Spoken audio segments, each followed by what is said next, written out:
Hello good morning दोस्तों, कैसे हैं आप लोग। आशा करते हो ठीक होंगे, है ना। खुद पर विश्वास करना सबसे बड़ा साहस, और ये साहस करते रहे। सकारात्मक सोचिए और सकारात्मक रहें।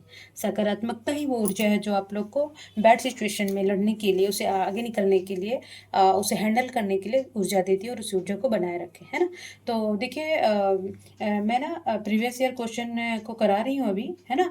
तो देखिए हमारा चैनल AFT है ना, तो एडू बूस्ट, ठीक है। जो भी व्यूवर हमारे इंस्टाग्राम और फेसबुक पे हैं वो यहाँ पे आए और सब्सक्राइब कर दे, बेल आइकन दबा दे, ताकि जो भी नेक्स्ट एग्जाम क्लास हो वो आप लोग को नोटिफिकेशन एट ए टाइम मिलता रहे, ठीक है। और देखिए मैं ना अभी कुछ दिन पहले कल परसों में ना वो डाली थी जनजातियों वाला। देखिए आप लोग को ना हर चैप्टर को अच्छे से पढ़ना है, इंटरेस्ट के लिए नहीं पढ़ना है। अगर आप पढ़ रहे हो तो क्वालिफाई करने के लिए पढ़ रहे हो, है ना।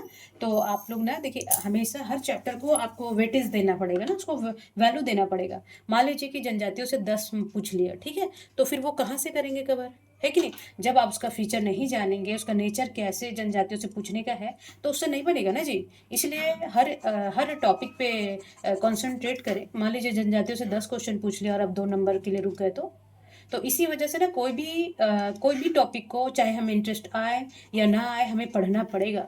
उसके अलावा कोई भी चारा नहीं, या फिर अपना पढ़े। या फिर आप अगर सिर्फ कुछ जैसे वन्य अभयारण्य हो गया, ज्योग्राफी हो गया, पॉलिटी, आपको यही इसी में इंटरेस्ट लेना है, तो उससे आपका 110 क्वेश्चन तो नहीं बनेगा ना जी। उसमें देखिएगा CNT एक्ट, SPT एक्ट से कितना पूछता है, 12-13 क्वेश्चन पूछता है, जो बहुत इंपॉर्टेंस है। जनजातियों से तो 15-20 क्वेश्चन होते हैं, 30-40 क्वेश्चन तो देखिए यहाँ से होगा। और आप ये छोड़ेंगे तो क्वालिफाई हो पाएंगे? ऐसा नहीं है ना कि और बाकी आपको 70 में 70 आ रहा है तब भी नहीं होगा, है कि नहीं। तो इसलिए आप हर टॉपिक पे ध्यान दें। ठीक है, चलिए तो आज मैं राष्ट्रीय उद्यान एवं वन्य अभयारण्य के बारे में बता रहे हैं, इसका प्रीवियस ईयर में किस तरह का क्वेश्चन पूछता है, और जब हम इसका टॉपिक पढ़ेंगे तो कहाँ कहाँ हमें फोकस करना है और किस तरह का क्वेश्चन आ सकता है ना। तो चलिए क्वेश्चन नंबर 1 क्या बोल रहा है कि झारखंड में कितने वन्य प्राणी अभयारण्य आश्रय स्थल है ना। अभयारण्य आश्रय स्थल है ना, वन प्राणी को कितने उसके रिजर्व करने के लिए या फिर उनके संरक्षण के लिए कितने अभयारण्य बनाए गए हैं। तो इसका आंसर क्या हो जाएगा? 11। 11 हो जाएगा। उसमें आपका देखिए उधवा, है ना। उधवा कहाँ पे हो गया? साहबगंज, ठीक है। ये पक्षी अभयारण्य है और इसकी स्थापना हुई थी 1991 में। एक हो गया। फिर दूसरा हो जाएगा आपका कोडरमा, ये कोडरमा में ही है और इसकी स्थापना हुई थी 1985 में, ठीक है जी। और 3 कौन सा है? तो पालकोट। पालकोट कहाँ पे है? तो देखेंगे इसकी स्थापना 1990 में हुआ था और ये है गुमला में, ठीक। उसके बाद है दालमा। अब दालमा कहाँ है? दालमा आपका आ जाएगा, ये आ जाएगा पूर्वी सिंहभूम में, ठीक है। और इसकी स्थापना देख लेंगे दालमा का तो 1976 में, ठीक है। फिर एक आ जाएगा महुआ टांड, है ना। महुआ टांड फिर कहाँ आएगा? ये भी देखिए महुआ टांड का भी 1976 में हुआ था इसकी स्थापना, और ये है लातेहार, ठीक है। ये याद रखेंगे, अब नोट करते जाएंगे या फिर बुक्स में जहाँ करेंगे तो वहाँ कंसंट्रेशन से याद रखेंगे। फिर एक पलामू अभयारण्य, वो भी 1976 में ही हुआ था और वो पलामू में है, ठीक। उसके बाद आपका गौतम बुद्ध अभयारण्य, ये भी कोडरमा में है। गौतम बुद्ध अभयारण्य का ये भी 1976 में हुआ था, ये ध्यान रखेंगे। और एक है तोप चाची, ठीक है। तोप यहाँ लिख देते हैं, तोप चाची। तो ये तोप चाची भी कहाँ हुआ था? तो ये भी धनबाद में है और इसकी स्थापना हुई थी 1978 में। तो ये सब याद रखेंगे। और कितना हो गया? हाँ, अब एक है लावालौंग, 2 और बच गया ना, 9 हो गया। तो अब 10वां कौन सा है? लावालौंग, ये है चतरा में जी, ठीक है, चतरा डिस्ट्रिक्ट में। और इसकी स्थापना हुई थी 1978 में। तो चाची का भी याद रखेंगे, ठीक है। और एक बच गया, 11वां आपका हो जाएगा पारसनाथ, है ना। पारसनाथ की स्थापना कब हुई थी? तो 1981 में, ठीक है, ये याद रखेंगे। और ये पारसनाथ कहाँ पे होना चाहिए? तो ये है गिरिडीह डिस्ट्रिक्ट में। तो ऐसे 11 अभयारण्य हैं जो वन प्राणियों के लिए झारखंड में संरक्षण के लिए बनाया गया है, ठीक है। अब क्वेश्चन नंबर 2 क्या बोल रहा है कि झारखंड में कितने राष्ट्रीय उद्यान है ना। तो इसको देखेंगे कि राष्ट्रीय उद्यान कितना है, तो 1 है, ठीक। तो एक कौन सा है? बेतला, ठीक है। बेतला राष्ट्रीय उद्यान, ठीक। उसके बाद इसके अब देख लेंगे इसमें और क्या क्वेश्चन पूछ सकता है। एक पूछ सकता है इसकी स्थापना कब हुई थी? 86 में हुआ था। अच्छा, तो एक बात और रखेंगे कि जो विश्व का ना जो विश्व का सबसे बड़ा जो बाघ का गणना हुआ था वो कब से स्टार्ट हुआ था? तो इसी राष्ट्रीय उद्यान में हुआ था, और ये हुआ था 1932 में। ठीक है, विश्व के स्तर पे। ठीक है, तो ये याद रखेंगे। चलिए, अब क्वेश्चन नंबर बोल रहा है, क्वेश्चन नंबर बोल रहा है कि विश्व द्वारा संपोषित India eco development project Jharkhand के किस क्षेत्र में क्रियान्वित की जा रही है ना। तो अब देखेंगे कि जो है ये पलामू बाग के है ना परियोजना क्षेत्र पलामू, ये विश्व बैंक की सहायता से संपोषित है। मतलब कि वो क्या करता है, उसके लिए वो फंड देता है। विश्व बैंक क्या करता है, फंड देता है इसके लिए। और ये पलामू कब बना था, तो 1976 में ऊपर बताया गया हुआ है, आप देख लेंगे, है ना। और इसमें क्या याद रखना है कि ये बाग कौन कौन पाए जाते हैं, एक बार देख लेंगे आप लिस्ट में, है ना। चलिए, क्वेश्चन नंबर 4 बोल रहा है कि भारत सरकार द्वारा कहाँ बाघ परियोजना टाइगर प्रोजेक्ट चलाई जा रही है। दालमा में, बेतला में, लावालौंग। लावालौंग कहाँ पे है, चतरा में है। दालमा कहाँ है, ये ऐसे याद रखेंगे जी। हाँ, पश्चिमी सिंहभूम में है। और बेतला फिर कहाँ पे है, ये लातेहार में, अभी ऊपर पढ़ाए थे, कोडरमा। कोडरमा में है। तो पहले देखेंगे कि किस में चलाया जा रहा है, तो ये है बेतला में। ठीक है, बेतला। और इसकी स्थापना भारत सरकार द्वारा कब किया गया था, 1973-4 में राष्ट्रीय उद्यान में पर्यावरण संचालन की जा रही है तब से। और इसका तो 1985 में हुआ था इसके साथ। ठीक है जी, 86 में, सॉरी 86 में, है ना। चलिए, क्वेश्चन नंबर हाँ देखिए, ये पूछ रखा है ना कि क्वेश्चन नंबर 5 बोल रहा है कि पलामू अभयारण्य किस जिले में है। तो पलामू कहाँ पे है जी, तो पलामू में, है ना। सॉरी माफ करेंगे, पलामू अभयारण्य देखिए, जो पलामू क्षेत्र है ना, और ये लातेहार वाला क्षेत्र, तो वो वाला एरिया को कहते हैं पलामू क्षेत्र, है ना। तो ये पलामू अभयारण्य झारखंड का सबसे बड़ा राष्ट्रीय उद्यान है, और इसकी स्थापना ये लातेहार में है। कंफ्यूज नहीं होइएगा, लातेहार और कोडरमा पलामू वाला जो बॉर्डर आता है उसे लातेहार मानेंगे इसको। और ये है, इसकी स्थापना कब हुई थी, तो 1976 में। ठीक, चलिए, क्वेश्चन नंबर 6 बोल रहा है कि हाँ, कि पलामू के प्रोजेक्ट टाइगर की स्थापना किस वर्ष की गई थी, है ना। जो प्रोजेक्ट टाइगर है ये तो 1974 में की गई थी, मगर पलामू जो अभयारण्य की स्थापना हुई थी वो हुआ था 1976 में। ये जेपीएससी मानना है। ठीक है, तो यही लगाएंगे। ठीक है जी। क्वेश्चन नंबर 7 बोल रहा है कि हजारीबाग अभयारण्य की स्थापना कब हुई थी। ठीक, तो देखिए अब डेट भी पूछता है इसलिए याद रखेंगे। तो ऊपर मैं बता दी हूँ कि ये हुआ था 1976 में। ठीक है, और हजारीबाग अभयारण्य हजारीबाग में ही है। ठीक, चलिए, अब क्वेश्चन नंबर 8 बोल रहा है कि बाघ अभयारण्य है वो किसके लिए फेमस है। महुआ टांड अभयारण्य कहाँ है, तो महुआ टांड अभयारण्य हम कहाँ पढ़ा बताए थे, तो लातेहार में। ठीक है, और बोल रहा है इसकी स्थापना कब हुई थी, तो 1976 में हुआ था। और क्या जानना है कि हाँ, तो किस पशु के लिए, तो ये किसके लिए है, तो ये है भेड़िया के लिए। ठीक, चलिए, क्वेश्चन नंबर 9 क्या बोल रहा है कि जो तोप चाची है अभयारण्य की स्थापना कब हुई थी। तोप चाची कहाँ पे है जी, तो सबसे पहले देखेंगे कि ये है धनबाद में। ठीक है, और इसकी स्थापना कब हुई थी, तो 1978 में। ये याद रखेंगे। ठीक है,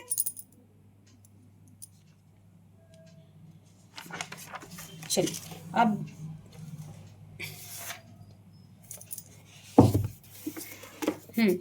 अब देखेंगे कि क्वेश्चन नंबर 10 क्या बोल रहा है कि दालमा अभयारण्य किस जिले में अवस्थित है। तो हम पहले भी पढ़ा चुके हैं कि दालमा अभयारण्य कहाँ पे है।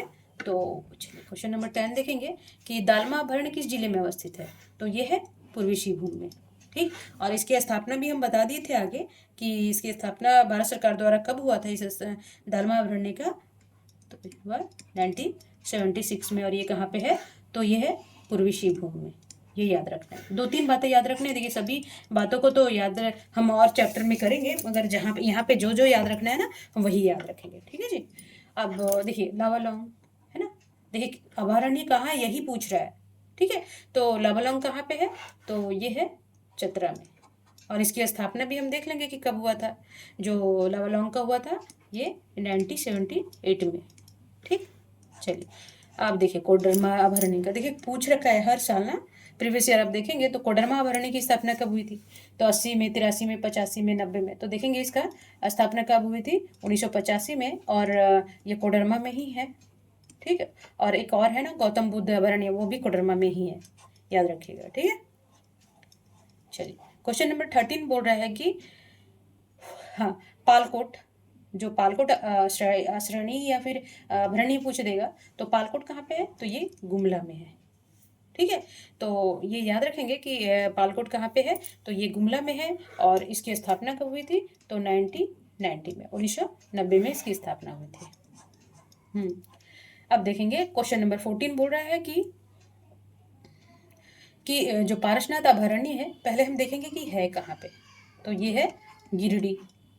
ठीक है, तो ये गिरिडीह में है और इसकी स्थापना कब हुई थी, तो इसकी स्थापना हुई थी 1981 में। बस यही याद रखना, डेट कब हुआ और कहाँ पे है। और कभी जैसे जो महुआ टांड हो गया, वो किसके लिए, तो कुछ कुछ ऐसे होते हैं जो स्पेसिफिक वहीं पाए जाते हैं, तो उसके लिए याद रखना पड़ेगा। वो जब हम पढ़ाएंगे उसको हम बताते जाएंगे, आप टेंशन ना करें, बट साथ साथ आप क्लास करते जाए, है ना। देखिए जो भी मैं कर रही हूँ उससे बहुत सारे, देखिए अब मान लीजिए अभ्यारण्य पढ़ रहे हैं तो कितना क्वेश्चन याद होता है, प्रीवियस ईयर तो है ही है, और कितना क्वेश्चन की गौतम बुद्ध कहाँ पे है, लावालौंग कहाँ पे है, ये सब याद आता जाता है ना। चलिए, अब क्वेश्चन नंबर बोल रहा है कि गौतम बुद्ध अभयारण्य है कहाँ, तो ये कहाँ पे है जी, कोडरमा में। अच्छा, चलिए अब इसका डेट भी जान लेंगे कि ये कब पूछा, तो 1976 में इसकी स्थापना की गई थी। ठीक, हाँ हाँ। क्वेश्चन नंबर 16 बोल रहा है कि राजमहल ज्यास्म फॉसिल, फॉसिल उसी को बोलते हैं ज्यास्म को, अभयारण्य किस जिले में अवस्थित है, तो राजमहल ज्यास्म, तो एक देखिए एक गोड्डा भी आ सकता है, इसलिए कंफ्यूज कर दिया, दुमका भी दे दिया, देखिए वो सब सिर्फ रांची हटा के ये सब वही सब एरिया दे दिया, राजमहल वाला क्षेत्र, है ना। तो ये ज्यास्म अभयारण्य कहाँ पे है, तो ये है साहबगंज में। ठीक है, ये कहाँ पे है, तो ये साहबगंज याद रखेंगे। ठीक। क्वेश्चन नंबर 17 पूछ रहा है कि दुधवा, है ना, जो दुधवा अभयारण्य है, ये अभयारण्य होगा, ये उधवा उधवा झील है, कभी कभी उधवा झील, पश्चिम बिहार। ठीक है, तो उधवा झील पश्चिम बिहार किस जिले में स्थित है, तो उधवा की कहाँ पे है, हम ऊपर भी बता चुके हैं, तो ये है साहबगंज में। ठीक है, तो और एक चीज़ और इसमें कि यहाँ प्रवासी साइबेरियन जो पक्षी आती है वो आती है यहाँ पे, तो काफ़ी इम्पोर्टेंट है। और एक जल कुआं होता है बटान, जैसे उसे वो भी यहाँ पे पाया जाता है उधवा पक्षी अभयारण्य में। ठीक है, चलिए। क्वेश्चन नंबर 18 क्या बोल रहा है कि जो विरसा भगवान जैविक उद्यान है वो कहाँ पे है, तो ओरमांझी रांची, बरही हजारीबाग, कालामाटी रांची, बेतला लातेहार। तो देखेंगे 18 का क्या है, तो ये है ओरमांझी। देखिए विरसा भगवान जैविक उद्यान, तो ये कहाँ पे है, ओरमांझी रांची में। ठीक है, तो ये अब इसकी स्थापना कब हुई थी, तो 1994 में, ये याद रखेंगे। ठीक है जी, चलिए। क्वेश्चन नंबर 19 का क्या बोल रहा है कि झारखंड में जैविक उद्यान के संदर्भ में कौन सा कथन, देखिए सत्य और असत्य पूछता है, तो जब यहाँ सत्य पूछ रहा है तो इसको घेरा डाल देंगे ताकि हमें कंफ्यूजन ना हो। ठीक है जी, तो सत्य कौन कौन सा है जी, तो नेहरू जैविक उद्यान, इसकी स्थापना 1980 में हुई थी और ये बोकारो में है, ये पर्यटन हेतु प्रसिद्ध है, तो ये सही है। तो ये बोकारो में है, ये भी याद रख लेंगे। ये 1980 में बना था, ये भी याद रख लेंगे। और ये क्या नाम है, जैविक नेहरू जैविक उद्यान, है ना, तो ये ठीक है। चलिए। अब एक और है कि मगर प्रजनन केंद्र की स्थापना 1997 में हुई थी और ये ICUN कार्यक्रम है, जब हम इन्वायरमेंट पढ़ाएंगे हम बताते जाएंगे, के तहत रांची जिले के मुट्टा रुक्का ग्राम में स्थित है। तो ये देखेंगे कि ये सत्य नहीं है ना, क्योंकि इसकी स्थापना देखिए 1987 में 1987 में हुआ था, 1997 में नहीं, है ना, तो इसका ये गलत हो जाएगा। ठीक है, बट ये यहीं पे है, ये सही है, बट ये गलत हो जाएगा। फिर है विरसा मिर्ग विहार, अभी पढ़े थे 1987 में, यह झारखंड के खूंटी जिले में। देखिए ये मिर्ग है, हिरण ना, ये मिर्ग विहार है, विरसा जैविक वाला नहीं, जो रांची में है वो नहीं। हाँ, उसकी ये है मिर्ग विहार, तो इसकी स्थापना 1987 में की गई थी और ये खूंटी जिले के कालामाटी नामक स्थान पर स्थित है, ये याद रखेंगे। और इसमें सांभर और चीतल का संरक्षण किया जाता है। ठीक है, तो ये याद रखेंगे, ये सही है। और एक है मछली घर की स्थापना 2018 में की गया था और ये बिरसा जैविक उद्यान के सामने है। ठीक है, ये रांची में है। ठीक है, तो ये याद रखेंगे। तो कौन कौन सा हो गया आपका ऊपर से, देखिए 1 सही है, फिर तीसरा भी है और 4 भी है, तो ऑप्शन में देखिए किस में है ये। देखिए इसका आंसर हो जाएगा बी, 1 3 और 4, तो ये याद रखेंगे। ठीक, चलिए क्वेश्चन नंबर 21 क्या बोल रहा है? नहीं, ये विष मगरमच्छ वाला ना। अच्छा, चलिए कोई नहीं। तो ये 21 का क्या हो गया? मगरमच्छ प्रजनन केंद्र कहाँ अवस्थित है ना? जो मगरमच्छ है वो प्रजनन केंद्र कहाँ पे स्थित है? तो ये है, देखिए यहाँ पे ना, ये मुट्टा हो जाएगा, मुट्टा रांची में। ठीक है जी। और इसकी स्थापना कब की गई थी? ये जी मुट्टा जो राष्ट्रीय अभयारण्य मगरमच्छ प्रजनन केंद्र है, इसकी स्थापना कब की गई थी? तो आप देखेंगे इसकी स्थापना की गई थी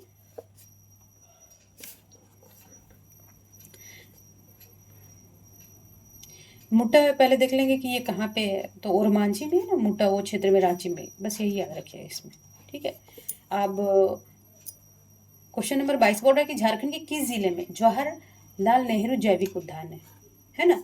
तो ये याद रखेंगे कि कौन सा याद रखना है कि जो झारखंड के किस जिले में जवाहरलाल नेहरू जैविक उद्यान है? तो ये है बोकारो में। ठीक, ये याद रखेंगे। और इसकी स्थापना भी याद लिख लेंगे, 1980 में, 1980 में इसकी स्थापना की गई थी। ठीक, अच्छा चलिए। तो अब जुबली पार्क आप लोग घूमे होंगे जो झारखंड के होंगे। तो जुबली पार्क कहाँ पे अवस्थित है? तो ये है जमशेदपुर में। ठीक है।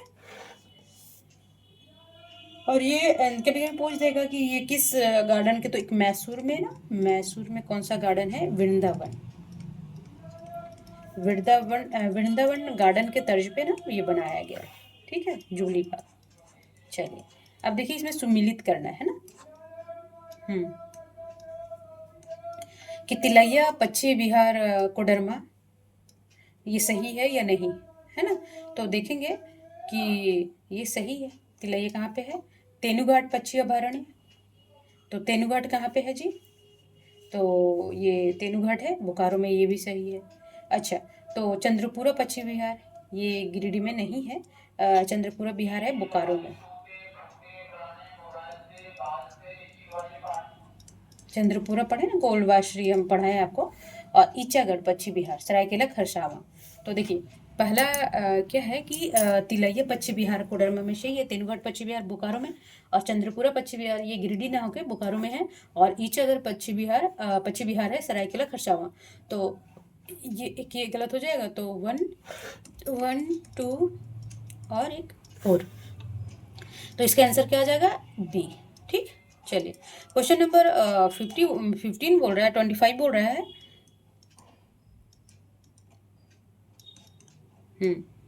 कि जो झारखंड है, ये सब ना थोड़ा सा ना झारखंड के झार पार्क के संदर्भ में कौन सा कथन सही है ना? तो इसका देखेंगे आप, इसका संचालन झारखंड पार्क प्रबंधन विकास प्राधिकरण के द्वारा किया जाता है। तो हाँ, बिल्कुल ये सही है। ठीक है। तो जो झारखंड झार पार्क के संदर्भ में कथन कौन सा सही है? तो इसका संचालन कौन सा करता है? तो झारखंड पार्क प्रबंधन विकास प्राधिकरण के द्वारा इसका संचालन होता है। ठीक है। और दूसरा क्या बोला? इसके तहत 10 पार्कों को शामिल किया गया है ना? तो ये भी याद रखेंगे। और 6 पार्क रांची में, जबकि एक पार्क हजारीबाग, सिल्ली, जमशेदपुर और दुमका में है। ठीक है। तो ये दोनों सही है। ठीक है जी, तो ये ध्यान रखेंगे। चलिए क्वेश्चन नंबर बोल रहा है 26 क्या बोल रहा है कि झारखंड सरकार ने राज्य के विभिन्न वन जीव अभयारण्यों के वर्ष की अवधि के लिए वन जीव प्रबंधन योजना का शुरुआत की है। मतलब कि जो झारखंड सरकार है, राज्य के जो विभिन्न अभयारण्य हैं उसे किस अवधि के लिए ना वन जीव प्रबंधन जो मैनेजमेंट है उसके लिए योजना शुरू की है। तो ये कितने साल के किया है? तो ये है 10 साल की। ठीक है। तो कहाँ कहाँ क्वेश्चन पूछता है, देखिए हम जब तक प्रीवियस ईयर नहीं बनाएंगे ना तो हमें कंफर्म नहीं होगा कि हम कहाँ से क्वेश्चन पूछता है। झारखंड में निम्नलिखित में कौन सा पार्क अभयारण्यों में चेरो राजाओं के समय ऐतिहासिक स्मारक के किले, है ना? तो चेर कहाँ थे? तो आप लोग ये बेतला में ना, बेतला देखिए ये पलामू और लातेहार वाला क्षेत्र में पड़ता है। तो ये चेर चोल वहीं पलामू क्षेत्र में ही थे और इसीलिए यहाँ पे इसका अस्तित्व पार्कों का अभयारण्य वहाँ पे राजाओं का समय ऐतिहासिक स्मारक वहाँ पे मौजूद है ना। तो जाइए काफ़ी देखने के लिए। देखिए झारखंड में ही घूम लीजिए, बाकी तो देश का बाकी है, पर जितने भी झारखंड में देखने की चीज़ है वहाँ घूमे। तो चलिए देखिए, राष्ट्रीय उद्यान से आज तक जितना भी क्वेश्चन है JSSC JPSC वगैरह में पूछ रखा है वो मैं यहाँ पे एक जगह समराइज करके बताई हूँ। और जो भी कॉफ़ी लेके पढ़ रहे होंगे वो नोट करते जाए, है ना। चलिए तब तक अपना और अपने फैमिली का ध्यान रखेंगे, स्वस्थ रहेंगे, पढ़ते रहेंगे। और JPSC आने में लेट नहीं है। और जितने भी देखिए उत्पाद सिपाही हो गया वो सब सारा एग्जाम भी हो रहा है, तो आप कंटिन्यू झारखंड स्पेशल पढ़े क्योंकि इससे हमेशा क्वेश्चन पूछता है और आपके लिए ही है। और आप पढ़ने आए हैं तो सिर्फ इंटरेस्टिंग टॉपिक पे ही कमांड ना करें, सारे टॉपिक को कमांड करना पड़ेगा तभी जाके आप क्वालिफाई हो पाएंगे। ठीक है, तब तक अपना और अपने फैमिली का ध्यान रखें। नमस्कार।